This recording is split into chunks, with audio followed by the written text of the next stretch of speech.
Three forces are converging on the Canadian workforce in 2027. And if you are only an employee, all three are working against you. Force 1.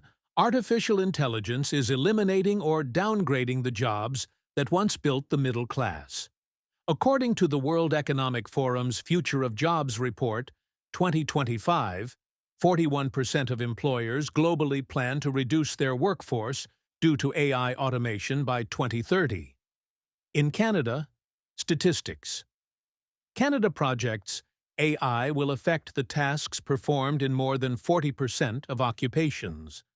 Force 2. Canada is in a technical recession. Confirmed May 29, 2026, with 112,000 private sector jobs lost since the start of 2026. Full-time employment fell by 111,000. Youth unemployment sits at 13.8%. When businesses stop growing, employees are the first cost to cut. Force 3. The Canadian tax system extracts the most from employees and the least from business owners. An employee earning $100,000 takes home approximately $65,887 after federal tax, provincial tax, CPP, and EI. A self-employed Canadian earning the same $100,000, structured correctly, can deduct legitimate business expenses before calculating taxable income, pay themselves through a mix of salary and dividends, and access the small business deduction that reduces corporate tax to approximately 9% on the first $500,000 of active business income. Three forces, all pointing in the same direction. Employment is not wrong. Millions of Canadians have built good lives as employees and will continue to. But in 2027, the combination of AI-driven job displacement, a softening labor market, and a tax system structurally biased against employment income means that relying entirely on a single employer for your income and your financial security is the riskiest financial position you can be in. This video explains exactly why and the 5 business models any Canadian can start in 2027 without quitting their job first. Let's be precise about AI's impact, because the fear is often more paralyzing than the reality, and the reality is serious enough without exaggeration. The World Economic Forum's Future of Jobs report 2025 projects that by 2030, 92 million jobs will be displaced globally, while 170 million new roles will be created. The net effect is positive in terms of total jobs, but the disruption to specific roles and the transition required is not evenly distributed and not painless. In Canada, statistics. Canada's analysis identifies AI's impact not as simple elimination but as task transformation. AI will take over specific tasks within jobs: data entry, basic analysis, content drafting, customer service routing, scheduling, while humans retain tasks requiring judgment, creativity, relationship management, and physical presence. The practical consequence: roles that are primarily composed of automatable tasks face significant wage pressure or elimination. Roles that combine automatable tasks with high judgment human components are likely to be augmented rather than replaced. But the number of humans required to do that work may shrink. The sectors most exposed in Canada: administrative and clerical roles, where AI tools already perform scheduling, drafting, and data management tasks with near-human accuracy. Entry-level knowledge work, junior analysts, basic coding tasks, content creation at scale, customer service, where AI chatbots handle increasingly complex queries without human intervention. Transportation and logistics, where autonomous vehicle technology continues maturing. The sectors least exposed: trades and skilled labor, electricians, plumbers, HVAC technicians, Healthcare delivery requiring physical presence and human judgment. Complex sales requiring deep relationship management. Creative work at the frontier of originality. Leadership and strategic decision-making. The self-employment advantage against AI. A self-employed Canadian has something an employee does not: the ability to rapidly pivot to the service the market needs today rather than the one their employer decided to staff for 3 years ago.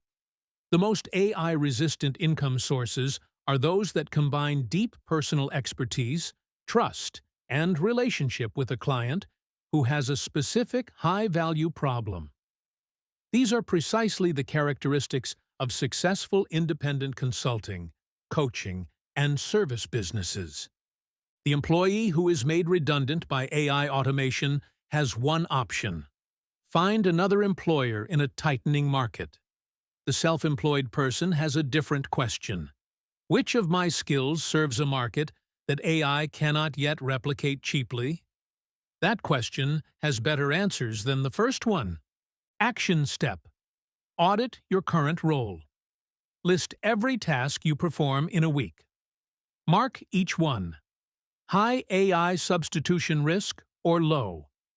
If more than 50% of your tasks are high substitution, your role faces meaningful displacement pressure within 5 years. That is not a reason to panic.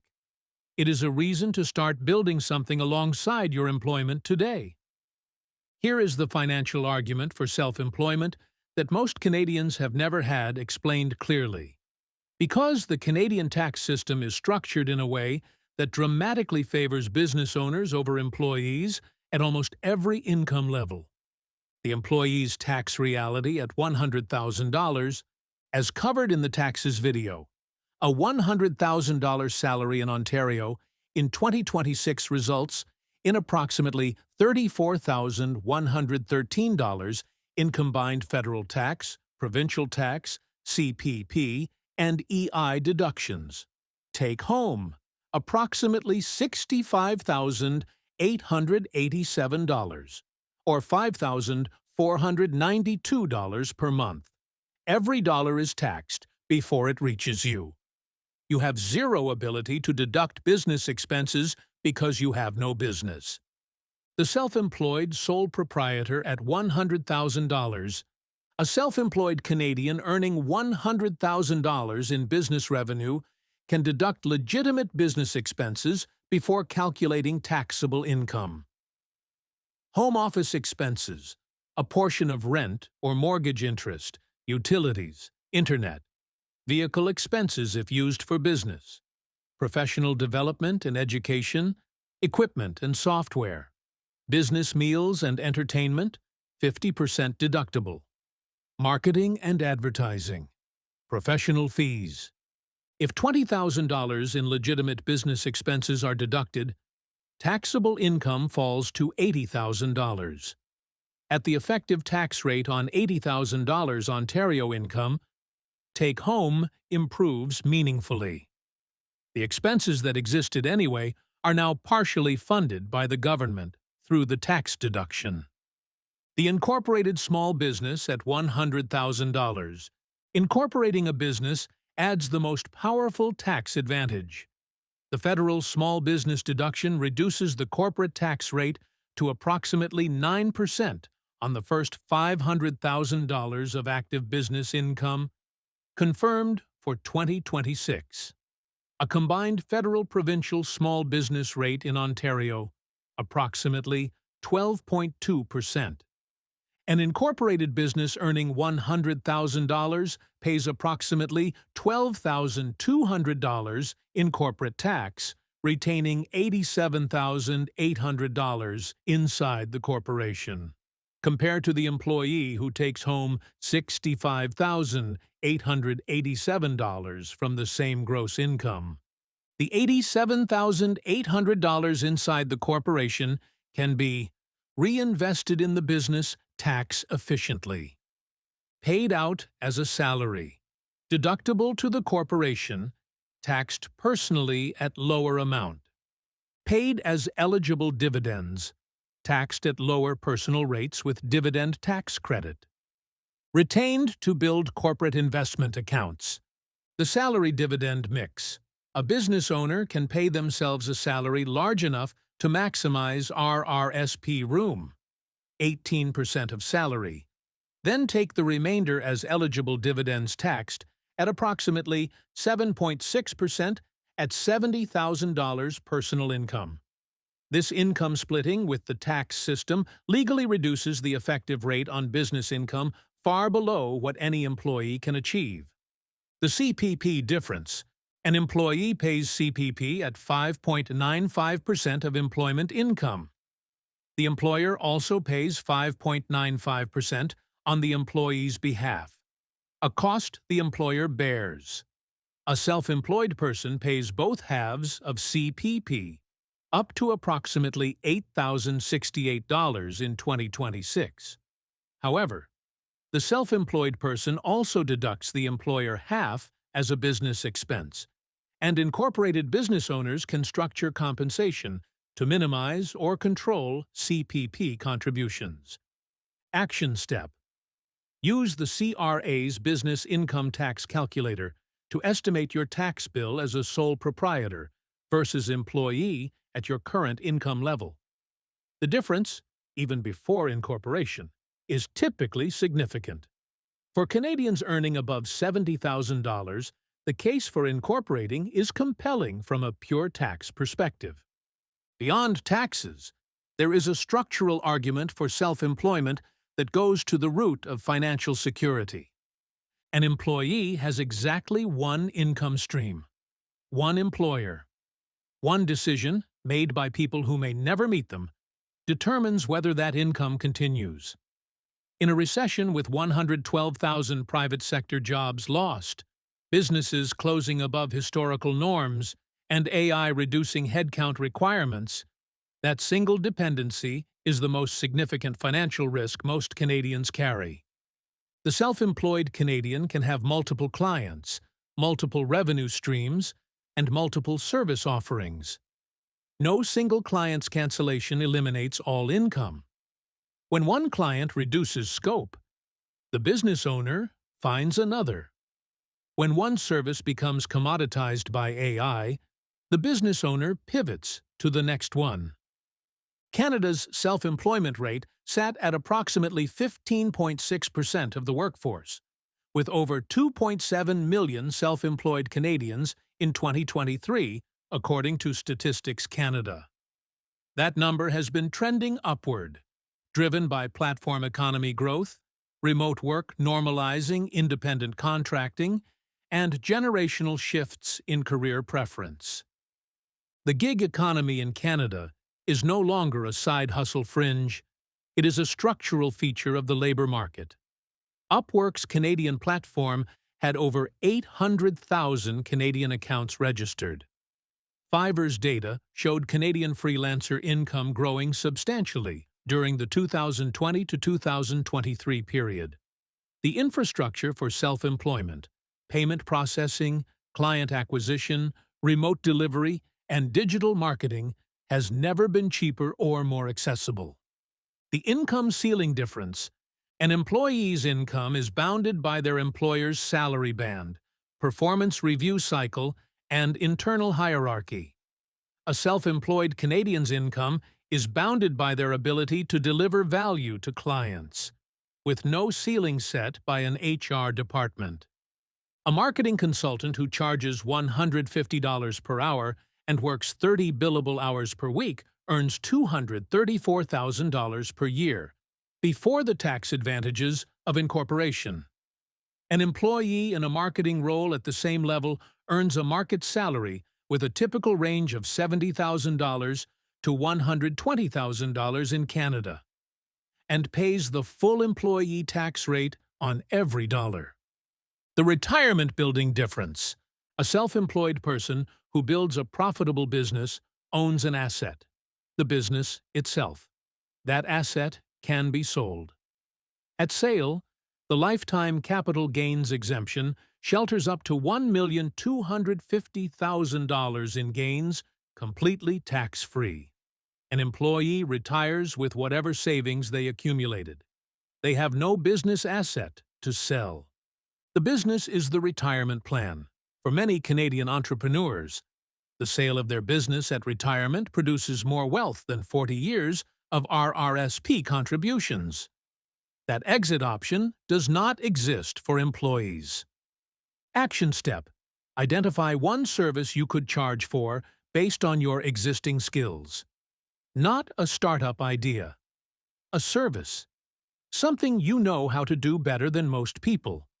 That someone with a problem would pay to have solved. That skill is the seed of a self-employment income stream.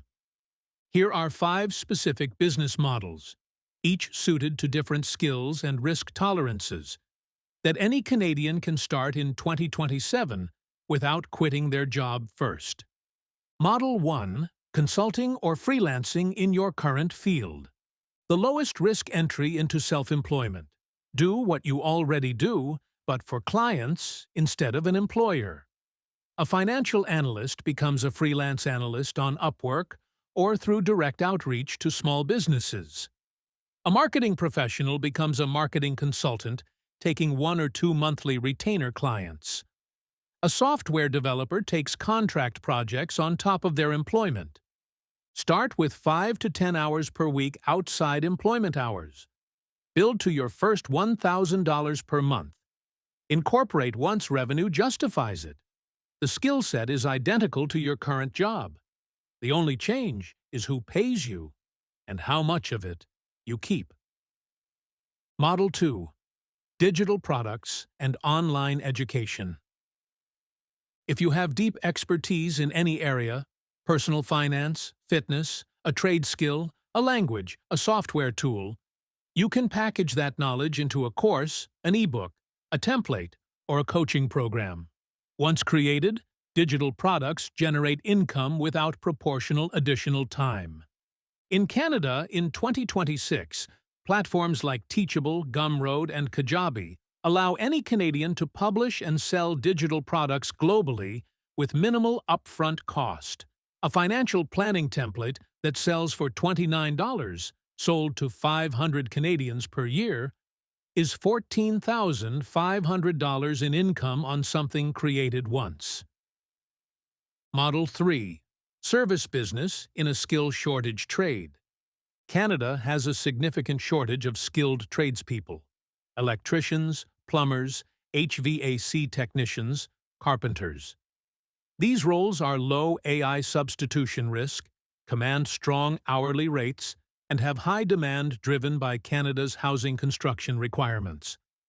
Starting a registered trade business, even part-time, in a skill shortage area, provides income security that white-collar knowledge work increasingly cannot guarantee. Model 4. Content creation and monetization. This is the one most Canadians think of first, and the one with the longest timeline to meaningful income.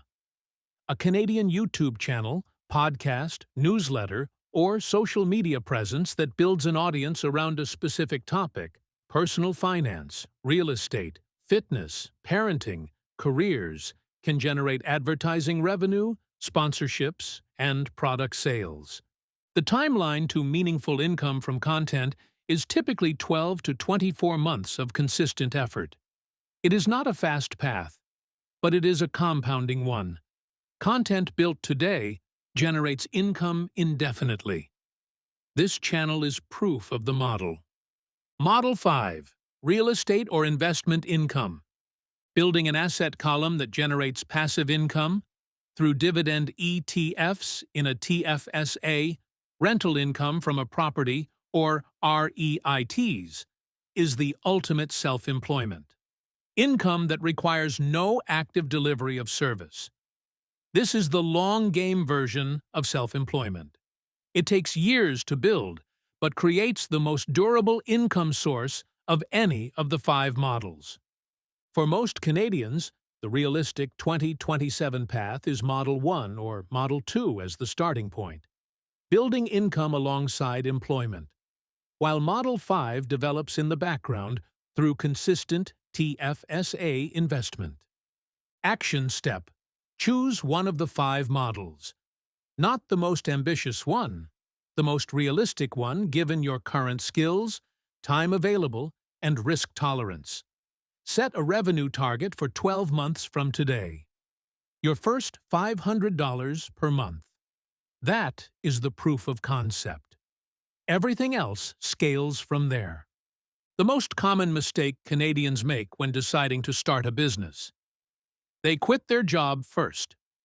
Do not quit your job first.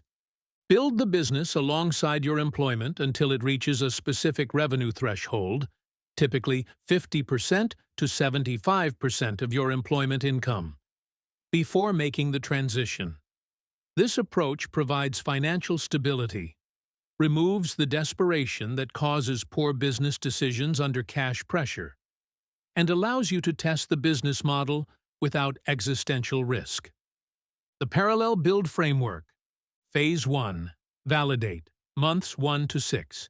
Build your first client or first product sale while employed. Prove the concept works. Revenue target. $500 per month. Phase 2. Build. Months 6 to 18. Scale to 3 to 5 clients or consistent product sales. Revenue target. $2,000 to $3,000 per month. Register a business.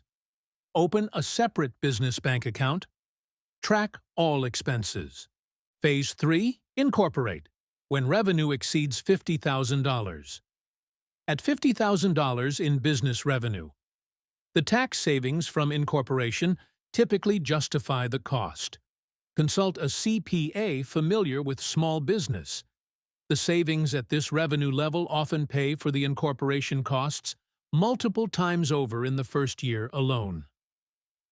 Phase 4. Transition. When business equals 60% plus of employment income. With $60,000 plus in business income alongside your employment salary, the combined income may justify reducing employment to part-time or exiting fully. The transition is a financial calculation, not a leap of faith. The Registered Accounts Advantage for Self-Employed Canadians. A self-employed Canadian without a pension plan can contribute to an RRSP at 18% of earned income, the same limit as an employee. But the self-employed person also has access to an IPP, Individual Pension Plan, for incorporated business owners, which can allow larger contributions than the RRSP in certain circumstances. Every dollar of business income generates RRSP room that can shelter future business profits from tax. The emergency fund is even more critical for self-employed. Without an employer's salary guarantee, the self-employed Canadian needs a larger emergency fund, typically 6 to 12 months of core expenses, rather than the 3 to 6 months recommended for employees. EQ Bank or Wealth Simple Cash at 3.5% to 4.75%. The competitive HISA discussed in the savings video is the correct vehicle. Let's come back to where we started. 3 forces, all converging in 2027. AI is eliminating tasks in 40% plus of Canadian occupations. The recession that began in late 2025 has already cost 112,000 private sector jobs, and the Canadian tax system takes $34,113 from a $100,000 employee salary while allowing a $100,000 incorporated business to retain $87,800. A $21,913 annual difference from the same gross income. None of these forces favor the Canadian who is only an employee. That is not an argument to panic. It is an argument to build. Build one business model alongside your employment, starting with the most realistic option for your skills. Model 1. Freelance in your current field. Model 2. Digital products from your existing knowledge. Model 3. Skilled trade service. Model 4. Content creation. Model 5, investment income through a TFSA. Validate to $500 per month. Scale to $2,000 to $3,000. Incorporate at $50,000 in revenue. Transition when the business reaches 60% of your employment income. Use every tax advantage the incorporated structure provides. Deduct legitimate business expenses. Pay yourself through the salary dividend split. Build RRSP room from business income. And protect the business exit option, the lifetime capital gains exemption. That could shelter up to $1,250,000 in gains completely tax-free when you eventually sell. The employee who starts a business in 2027 is not being reckless. They are being rational. They are responding to three forces that reward multiple income streams, tax advantage structures, and income sources that cannot be eliminated by one person's decision in a budget meeting. The safest financial position in 2027 is not a stable job. It is a business with multiple clients, a growing TFSA, and an income stream that no single employer can take away. Start building this week.